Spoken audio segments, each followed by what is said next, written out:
she doesn't deserve a seat at this table. My father-in-law said it the way he said everything, flat, final, like he was reading a line item off a balance sheet, instead of talking about a human being sitting 3 feet away from him. He didn't even lower his voice. He didn't even look at me when he said it. He said it to my husband, past me, over the top of a rack of lamb that had cost more than my first car payment, at a table set for 14 people, who all suddenly found their napkins very interesting. I set my fork down. I didn't say anything yet. But here's what none of them knew. I'm Renata Voss. I'm 41 years old. I've spent the last 16 years as a forensic accountant, the last 9 of them running my own consulting practice out of a converted loft in Pittsburgh, and for the last 4 months, I had been contracted, anonymously, through a shell engagement, my name nowhere on the paperwork my father-in-law would ever see, by the audit committee of Voss Industrial Fabrication, the company my father-in-law built, the company that put the lamb on that table and the marble under our feet. He didn't know that. Nobody at that table knew that. And in about 11 minutes, his own company's general counsel was going to call my cell phone, and everything about that dinner was going to look very different in hindsight. This is silent revenge. This is where we sit with the quiet women who finally stop apologizing, the ones who kept the peace until keeping it cost too much. Grab your coffee, get comfortable, drop a comment, and be sure to subscribe, because tonight's story is one of the ones that took me the longest to be ready to tell.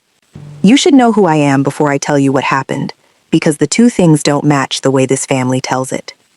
I grew up in Erie, the daughter of a machinist and a school lunch lady, the kind of household where you learn to read a budget before you learn to ride a bike, because there wasn't room for anything you couldn't account for. I put myself through Penn State working the overnight shift at a call center, graduated with an accounting degree and $11,000 of debt, and spent my 20s doing the unglamorous, invisible work of forensic accounting. The kind where you spend 6 months inside somebody else's spreadsheets looking for the one transaction that doesn't belong, the one number that's just slightly, deliberately wrong. I built a reputation doing work nobody wanted to talk about at parties. Manufacturing fraud, inventory shrinkage that turned out not to be shrinkage at all, but theft, dressed up in accounting language. I'd been flown to 4 states to testify in cases most people never heard about, because they settled quietly, the way these things usually do, long before they ever reached a courtroom. I still remember the case that made my name in this business, years before I ever met Preston, a mid-sized furniture manufacturer outside Cleveland, where the controller had been quietly overstating inventory for 3 years to hide a cash shortfall, and I was the junior associate nobody expected to find anything, sent in mostly because the senior partner assigned to the case had a family emergency, and I was simply the person left standing. I found it in 9 days, buried inside a discrepancy of $1,400 that everyone else had written off as a rounding error. $1,400 led to $11 million.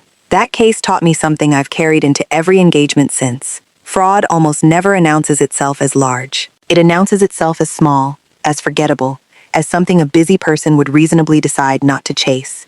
My entire career has been built on being the person willing to chase the $1,400 anyway. None of that meant anything to Harold Voss. To Harold, I was the girl his son Preston married, 11 years ago, who didn't come from money, didn't come from a name anyone in his circles recognized, and worst of all, didn't come from gratitude.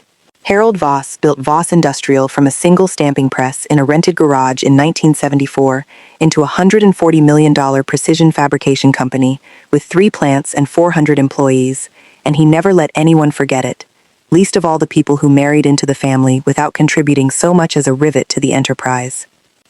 "What is it you do again?" he'd ask me at every holiday, every anniversary, every birthday, in the exact same tone, like he was testing whether I'd finally invented a more impressive answer since the last time he'd asked. "Numbers," I'd say.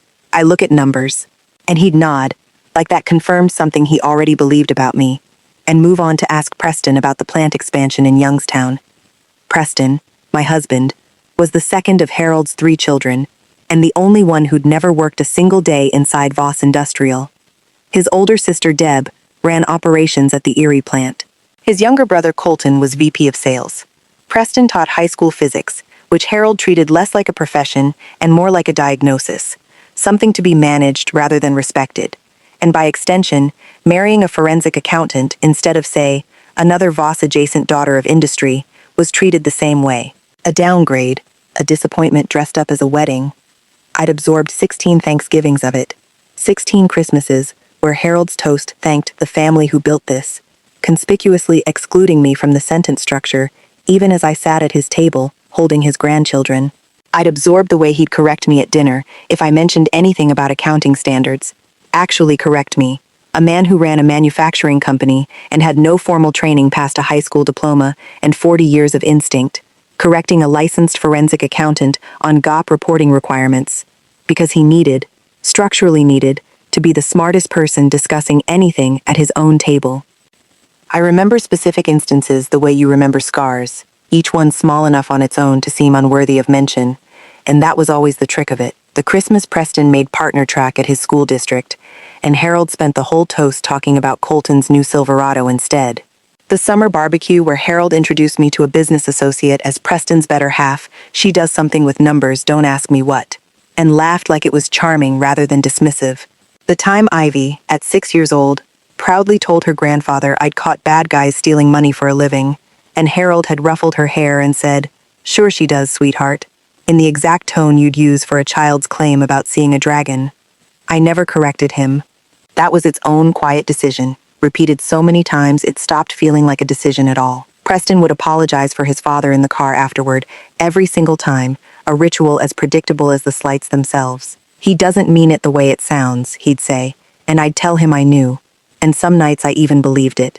Joan, for her part, would find some quiet moment in the kitchen to squeeze my hand and say, "You know he respects you," which we both understood to be more hope than fact, offered gently, because gentleness was the only currency Joan had ever been permitted in that house. Deb was different. Deb had grown up under the same weather system as Preston, had spent her whole career at Voss Industrial trying to earn a version of respect from Harold that never seemed to fully land, no matter how many quarters she delivered ahead of forecast. And somewhere in the last decade, she and I had built something quieter than friendship, but sturdier than politeness. Two women who understood, in different registers, what it cost to be underestimated by the same man.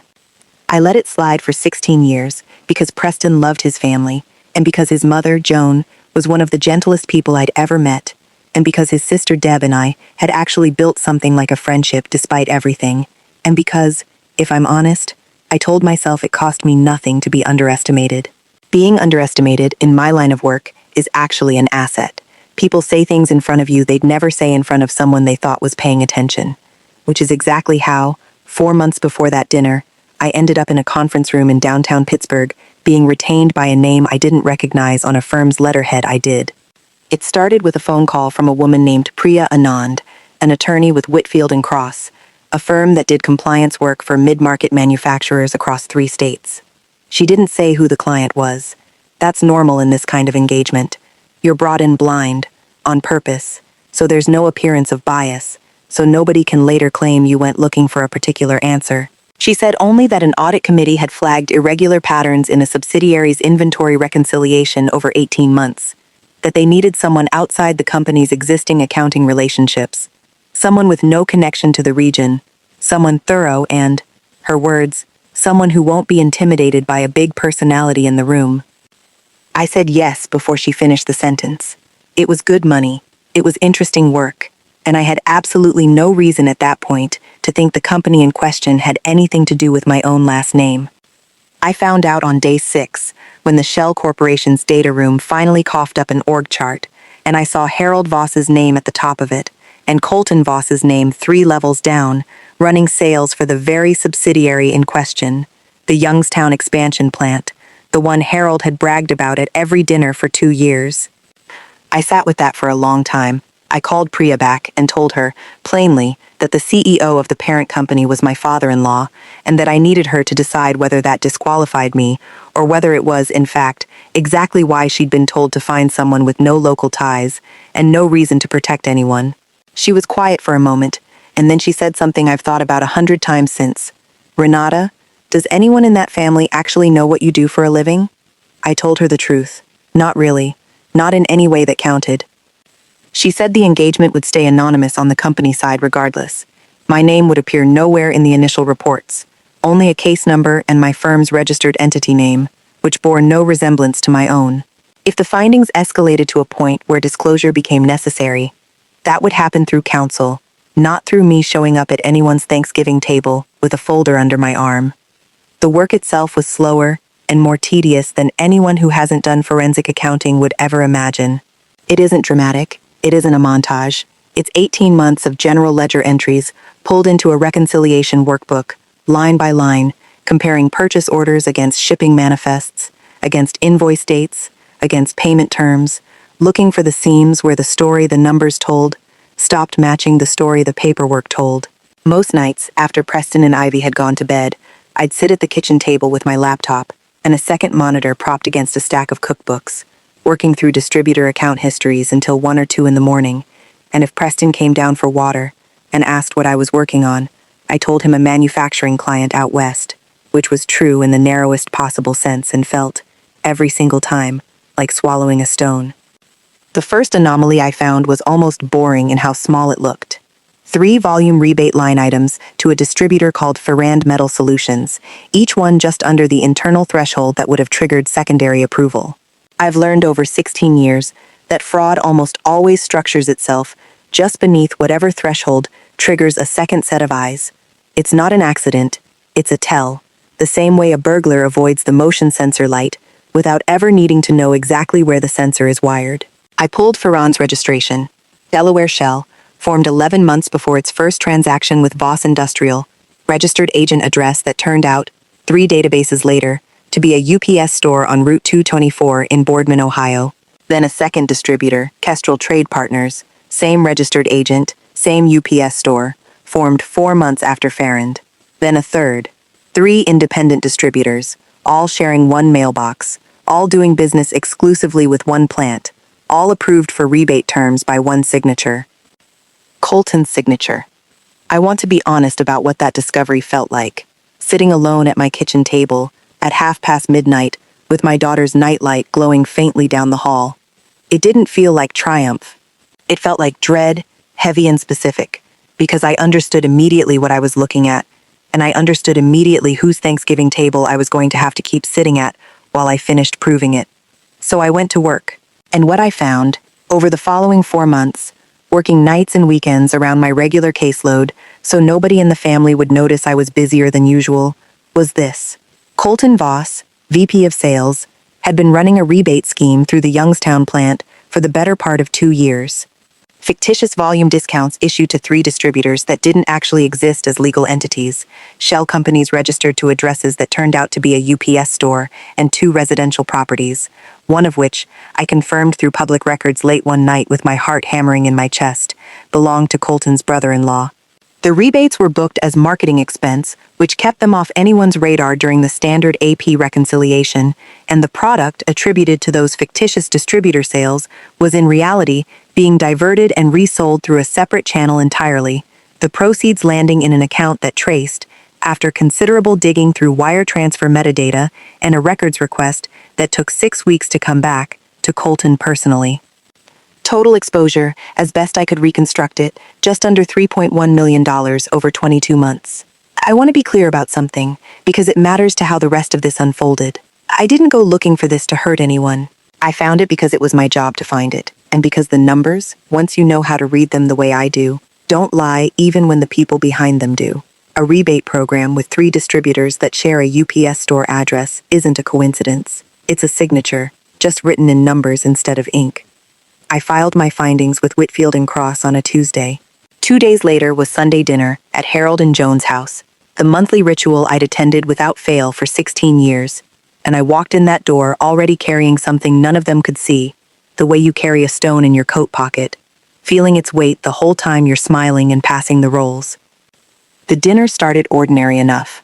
Joan's dining room smelled like rosemary and butter, the good china was out, which meant Harold was in one of his expansive moods, holding court about the Youngstown numbers, how the plant was carrying the whole division right now, how Colton had turned that place around single-handedly. I remember looking at Colton across the table while Harold said that, watching him nod along, accept the praise with an easy, practiced modesty, and feeling something cold settle in my stomach that had nothing to do with the wine.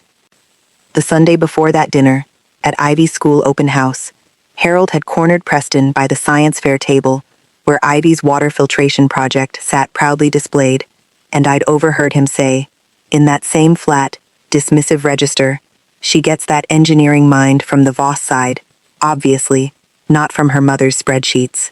I hadn't said anything then either. I'd just stood a few feet away, watching my daughter's face for any sign she'd heard, relieved when she hadn't, and feeling that familiar stone settle back into my coat pocket where it had been living, it seemed, for years. Joan had made her braised lamb shanks, the ones she only made twice a year, and there was a bottle of the good Barolo open that Harold reserved for occasions he considered worth marking, though nobody had actually said what this one was marking beyond a good sales quarter. Ivy, 12 now, was telling her grandmother about a science fair project on water filtration, and Joan was asking real questions, the kind that told you she was actually listening, while Harold talked over both of them to Colton about a new equipment lease for the Youngstown line. Numbers I now understood better than he did. Numbers I now knew were partially fictional, in ways that would unravel his company within the month. It was Deb who brought up the seating chart for Preston and my daughter Ivy's confirmation. 6 weeks out, a big family event, extended relatives flying in. Harold started rearranging names out loud, the way he did, deciding who mattered enough to sit near the head table, and at some point, in the middle of assigning seats like he was drafting a company org chart, he said it. Put Colton's in-laws up front. Move the Fosters back by the kitchen door. Actually, does Renata even need a seat at the head table? She's not really family, is she? Preston's the one who's blood. Somebody laughed, thinking it was one of his jokes. It wasn't a joke. I'd been in this family 16 years, I'd raised his granddaughter, I'd sat at every table he'd ever set, and in that moment, deciding who was worth a seat at a confirmation dinner for my own daughter, he looked past me and said, directly to my husband, loud enough for the whole table, she doesn't deserve a seat at this table. Preston went white. I watched him try to find words and fail, the way he always failed with his father, 16 years of that particular kind of failure. Joan reached for my hand under the table. Deb said, Dad, in a warning tone that had never once worked on him. Colton just kept eating, like this was ordinary weather. I set my fork down. I didn't say anything. Here's what nobody at that table knew. My phone, sitting face down beside my water glass, was about to buzz with a call from a number I recognized, Priya Anand's direct line. And when I picked it up 11 minutes later, standing alone in Joan's back hallway between the powder room and the mud room, she was going to tell me that Whitfield and Cross had briefed the full audit committee that afternoon, that the committee had voted to escalate to outside counsel and likely law enforcement referral given the dollar threshold, and that as the retained forensic examiner of record, I would need to be available for a deposition within the next 30 days, and that given the personal relationships involved, the committee wanted to know, before anything else moved forward, whether I intended to remain on the engagement or recuse myself now that disclosure to the family was imminent. Priya's voice on the phone was careful, professional, the way it always was, but I could hear something underneath it too. Maybe concern, maybe just the ordinary gravity of the news itself. The committee wants a decision by Friday, she said. I know this is complicated for you, in ways it isn't for most examiners. Nobody would think less of you for stepping back now, Renata. Truly, this is the moment to say so if you need to. I stood in that narrow hallway between the powder room and the mud room, close enough to hear the muffled sound of the table laughing at something, probably one of Harold's stories, close enough to smell the lamb still on my own hands from serving portions 10 minutes earlier, and I thought about 16 years of being told, in 100 small ways, that I hadn't earned my place. I thought about Ivy at 6 years old, being told her mother didn't really catch bad guys. I thought about every dinner where Harold explained accounting to me like I'd never seen a ledger in my life. I'm not stepping back, I told her. Finish the report. Send it up the chain exactly the way you would for anyone else's case. I didn't recuse. I want to say that clearly, because it's the part of this story people ask me about most. I could have stepped back. Nobody would have blamed me for saying this was too close. Let someone else finish it. I didn't, because the moment Harold Voss decided, out loud, in front of 14 people, that I hadn't earned a seat at a table I'd been sitting at faithfully for 16 years, something in me that had been very patient for a very long time simply stopped being patient. Not loud, not dramatic, just still, in the exact way you go still when you finally understand something you'd been refusing to look directly at. I came back to the table. I picked my fork back up. I finished my dinner. I complimented Joan on the lamb. Nobody watching me would have known anything had shifted, and that, I've come to understand, is its own kind of power. The ability to sit inside a room holding information that will detonate it in a matter of weeks, and simply pass the potatoes. The next month was the hardest of my professional life.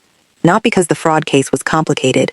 By forensic standards, it was actually fairly straightforward, once you found the thread.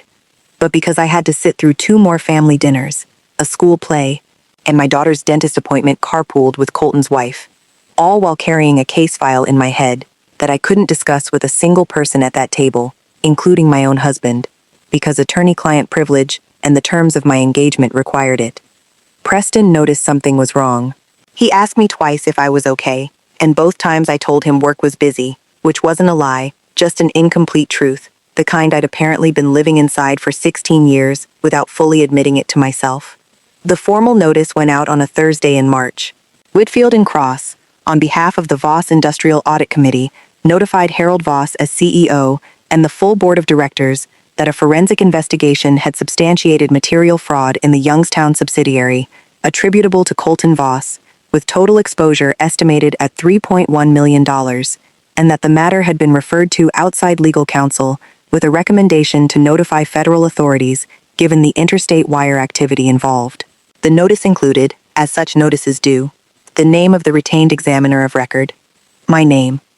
I found out how Harold reacted secondhand, from Deb, who called me that evening sounding shell-shocked in a way I'd never heard from her before. She said Harold had gone completely silent reading the letter, that he'd read it 3 times, that he'd said my name out loud, like he was testing whether it could possibly mean what it appeared to mean, and then he'd called Preston, not me, and demanded to know if his own son had known his wife was spying on the family business. Preston hadn't known. That part matters.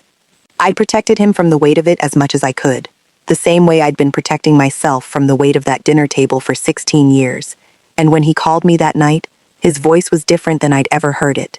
Not angry at me, but something closer to awe, and underneath the awe, a kind of grief, for all the years he'd watched his father diminish me at that table, without understanding what he was actually diminishing. Preston and I talked late into that first night, after Deb's call, sitting at the same kitchen table where I'd spent so many nights building the case against his brother in silence. He asked me questions I could finally answer honestly, for the first time in months, and I watched something shift in his face as I walked him through it. Not the numbers themselves, which didn't interest him the way they interested me, but the shape of what I'd carried alone. You went to my parents' house every Sunday for 4 months, he said slowly, knowing this, and you let my father say what he said to you, and you didn't say anything. It wasn't a question. I nodded anyway. It wasn't mine to use as a weapon at a dinner table, I told him again, the same thing I'd tell Harold 2 days later. It was the committee's information. It was going to reach all of you the right way, on its own schedule, whether or not your father was cruel to me that particular Sunday. Preston sat with that for a long time, turning his coffee mug slowly on the table, and then he said something I hadn't expected. I've spent 16 years apologizing for him in the car after every dinner. I think some part of me always knew I was apologizing for the wrong thing. It was never really about his manners. It was about the fact that none of us ever really saw you. Not the way you actually are. I didn't have an answer for that. I just reached across the table and took his hand, and we sat there for a while, without saying anything else, which felt, after 4 months of carrying it entirely alone, like the first real rest I'd had since Priya's first phone call. Harold called me directly 2 days later. It was, I believe, the only phone call of substance he'd ever placed to me in 16 years of marriage to his son. He didn't apologize. That wasn't in him, and I hadn't expected it to be. What he said instead, in a voice I'd never heard him use, quiet instead of booming, was, "Is it true? Is what's in this letter true?" "Every number in it is true," I told him. "I didn't write the numbers, Harold. Colton did. I just read them." There was a long silence on the line, long enough that I thought he'd hung up. Then he said, "You've known for months." "I've known for 4 months," I said. "I couldn't tell you. I couldn't tell anyone. That's not how this works. And you, of all people, understand confidentiality obligations because you've spent 40 years signing NDAs with vendors." Another silence. And then, finally, something close to the closest thing to humility Harold Voss was capable of. "You could have told me at that dinner, when I said what I said." "I could have," I said. "I thought about it. I decided it wasn't my information to weaponize at a dinner table. It was the audit committee's information, and it was going to reach you through the proper channel, regardless of what you said to me over the lamb. My job was never about you, Harold. It was never personal. That's actually the whole point of the work. It doesn't care whose name is on the door. 16 years, he said, almost to himself, and I never once asked you a real question about what you actually do all day. No, I agreed. You didn't. Would you have told me? If I'd asked? I thought about that honestly before answering, because I owed him an honest answer even if he'd never earned one from me before. Probably not the specifics. Confidentiality doesn't work that way. But I'd have told you it was serious work. I'd have told you I was good at it. You never gave me the chance to say either of those things in a way you'd have actually heard. He didn't argue with that. That, more than anything else in the conversation, told me something had genuinely moved in him, because arguing was the only register I'd ever known Harold Voss to operate in. The board wants me to say I had no idea, he said, after a silence. My lawyers want me to say I had no idea. I keep wanting to ask you if I should have known sooner. If a better father-in-law, a smarter businessman, would have caught it before it needed someone like you to find it. I don't know the answer to that, I told him honestly. I know the scheme was built specifically to stay under the thresholds that would have crossed your desk. Your controls weren't nothing, Harold.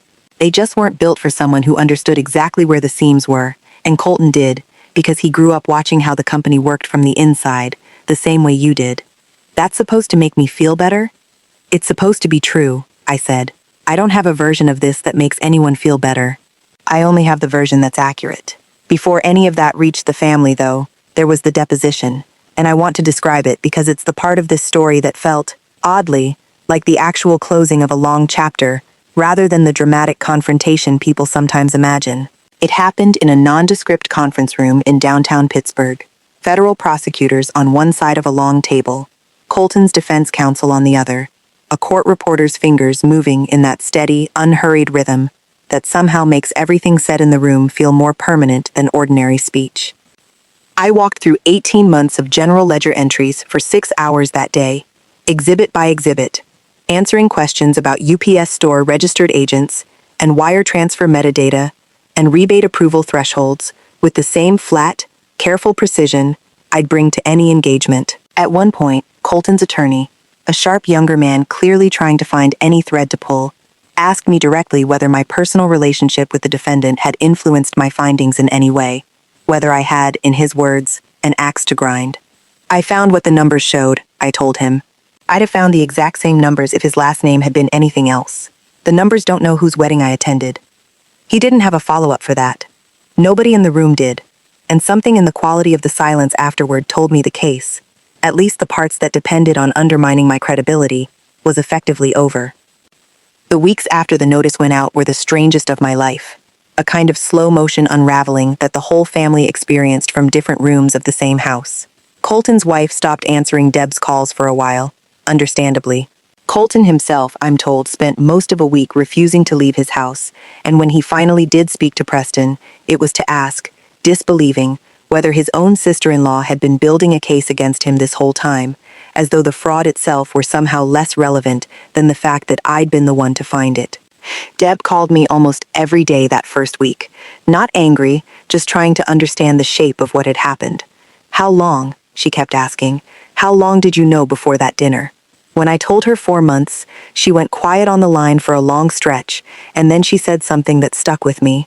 4 months of Sunday dinners, and you passed the potatoes. It wasn't an accusation. It sounded, if anything, like something close to respect, the particular respect one exhausted person offers another for a kind of endurance they recognize in their own bones. There was a second thread to this story that unfolded almost in parallel, one I didn't fully understand the significance of until later. Deb had been up for the CFO position at Voss Industrial for nearly 2 years, a role that had gone, both times it opened, to men brought in from outside the company with less institutional knowledge than Deb had accumulated over 18 years running operations. Harold had always framed his reasoning to her in operational language. We need someone who can walk into a room of bankers and be taken seriously, he'd said the second time, a phrase that landed, Deb told me once over wine, in a very specific place in her chest, because she'd been the one actually walking bankers through the plant floor for a decade, while the men who got the title stood beside her nodding along. When the fraud investigation broke and it came out that I, a woman, an in-law, someone Harold had spent 16 years dismissing as just numbers, had been the one sharp enough to catch what his own finance department, run by the very men he'd promoted over Deb, had entirely missed for 18 months. Something shifted in how Harold talked about competence altogether. He never explicitly connected the dots out loud, not in so many words, but 3 months after Colton's plea deal, the board announced Deb's promotion to CFO, and at the announcement dinner, Harold raised a glass and said, gruffly, "Maybe it's past time this family stopped deciding who's sharp enough before we've actually looked at the evidence." Deb caught my eye across that table, and I understood, without either of us needing to say it aloud, that we'd both just watched the same slow, stubborn man take one more step toward finally seeing clearly. The federal referral moved forward.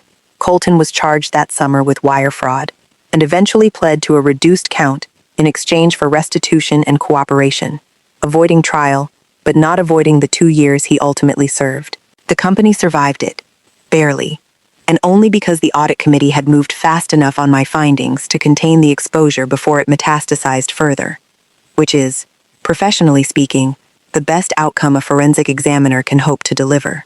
I take no pleasure in what happened to Colton. I want to say that honestly. He's my brother-in-law, my daughter's uncle, a man I'd shared 100 dinners with. But I've spent 16 years learning that the numbers don't care about any of that, and neither, in the end, should the people whose job it is to find them. What changed, in the months after, wasn't dramatic. Harold didn't transform into a warm man overnight. He's still Harold, still gruff, still convinced of his own rightness about most things. But Ivy's confirmation went ahead as planned. 6 weeks after that dinner, the seating chart quietly redone, without another word from anyone about who deserved to sit where. I remember walking into that reception hall and finding my name card at the head table, right beside Preston's, right where it had always belonged, and feeling something loosen in my chest that I hadn't fully realized I'd been carrying for 16 years.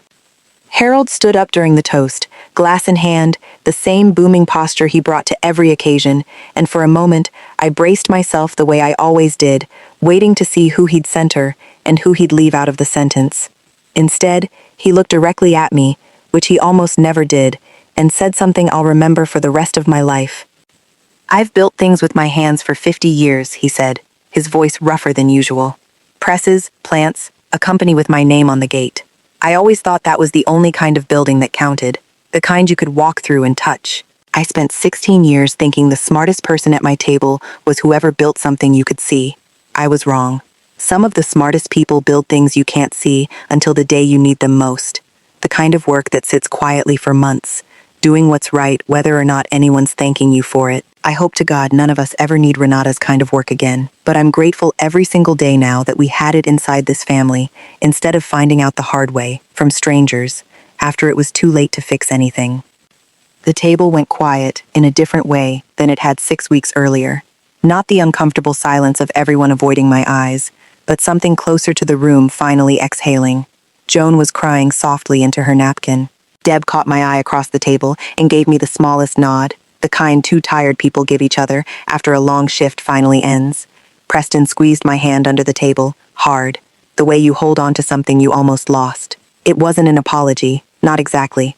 Harold doesn't do apologies, not in the traditional sense, not in words a etiquette book would recognize as one, but it was, from him, as close as I was ever going to get. And standing there in that reception hall, 16 years of small dismissals finally settling into something like rest, I decided that was enough. Not because I needed his validation to know what I was worth. I'd known that long before he ever said a word. But because I understood, finally, that this was Harold's version of seeing me clearly for the first time. And clear sight, even arriving 16 years late, is still worth something. I think about that dinner often, the one where he said I didn't deserve a seat, and I've come to understand something about it that I couldn't have articulated in the moment. There's a particular kind of quiet that settles over you when you're sitting on information that will eventually prove someone wrong in a way they never saw coming, and it isn't triumphant, not really, not the way movies make it look.